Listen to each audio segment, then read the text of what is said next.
হাসপাতালে মাকে সাথে নিয়ে সূর্য ও সোনাকে যেভাবে ধুয়ে দিল রূপা। হ্যাঁ বন্ধুরা, অনুরাগের ছোঁয়ার আগামী পর্বে এমনটাই ঘটতে চলেছে। জয় যখন মাতাল হয়ে বাসায় ফিরছিল তখন দীপাকে নিয়েও সাক্ষ্যদেব জয়ের বাসার দিকেই যাচ্ছিল। জয়কে এ অবস্থায় দেখতে পেয়ে দীপা ও সাক্ষ্যদেব অবাক হয়ে যায়। জয় যখন দীপা ও সাক্ষ্যদেবকে নিয়ে উল্টাপাল্টা কথা বলতে থাকে তখন দীপা জয়ের গালে কষিয়ে চর বসিয়ে দেয়। দীপা সাক্ষ্যদেবকে বলে, স্যার আপনি এখান থেকে চলে যান, আমি জয়কে নিয়ে বাসায় ফিরে যাই। সাক্ষ্যদেব দীপাকে বলে, এ অবস্থায় জয়কে নিয়ে আপনি একা যেতে পারবেন না, তাই আমিও একটু সাহায্য করি। দীপা সাক্ষ্যদেবকে বলে, স্যার জয় অসুস্থ, তাই ও আপনাকে অসম্মান করে কথা বলবে, প্লিজ আপনি চলে যান। এমন সময় উর্মিও এসে সেখানে উপস্থিত হয়। তারপর সাক্ষ্যদেব সেখান থেকে চলে যায়। তখন দীপা ও উর্মি জয়কে নিয়ে বাসায় চলে যায়। দীপা ভাবে জয়ের টাকার খুব প্রয়োজন, আমি কি একবার ডাক্তারবাবুকে বলবো। অন্যদিকে সূর্যও কফি বানাতে গিয়ে দীপার কথাই ভাবতে থাকে। তারপর চারু আসলে চারুকে বলে, তুমি কফি খাবে, দাঁড়াও বানিয়ে দিচ্ছি। এদিকে জয়কে নিয়ে হাসপাতালে যেতে হবে চোখের চিকিৎসা করাতে। তাই সাক্ষ্যদেব ভাবে মিসেস সেনগুপ্ত যদি জয়ীর সাথে থাকে তাহলে খুব ভালো হবে। তাই দীপাকে ফোন দিয়ে সাক্ষ্যদেব বলে, মিসেস সেনগুপ্ত আপনি কাল সকালে চলে আসবেন, জয়ীকে নিয়ে হাসপাতালে যেতে হবে।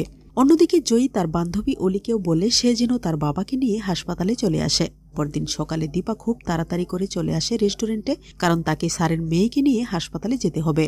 এরপর সাক্ষ্যদেব দীপাকে ফোনে বলে, মিসেস সেনগুপ্ত আপনি চলে আসুন, আমরা গাড়িতে আপনার জন্য অপেক্ষা করছি। এদিকে জয়ী তো মহাখুশি, সে এসজির সাথে কথা বলতে পারবে ভেবে।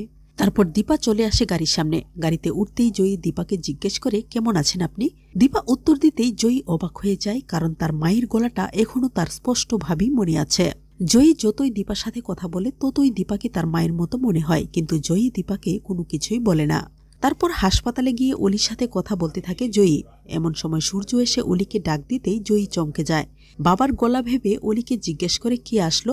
অলি বলে, আমার বাবা ডক্টর সূর্য সেনগুপ্ত। বাবার নাম শুনেই জয়ী উত্তেজিত হয়ে সূর্যর কাছে ছুটে গিয়ে বলে, আমার মা কোথায়। সূর্য অবাক হয়ে যায় জয়ীর কথাতে। জয়ী বুঝে যায় তাহলে অলি শোনা।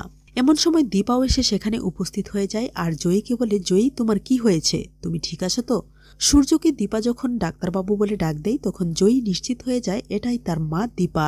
মা বলে ডাক দিতেই দীপা চমকে গিয়ে জয়ীকে বলে, তুই আমার রূপা। রূপা বলে, হ্যাঁ মা, আমিই রূপা।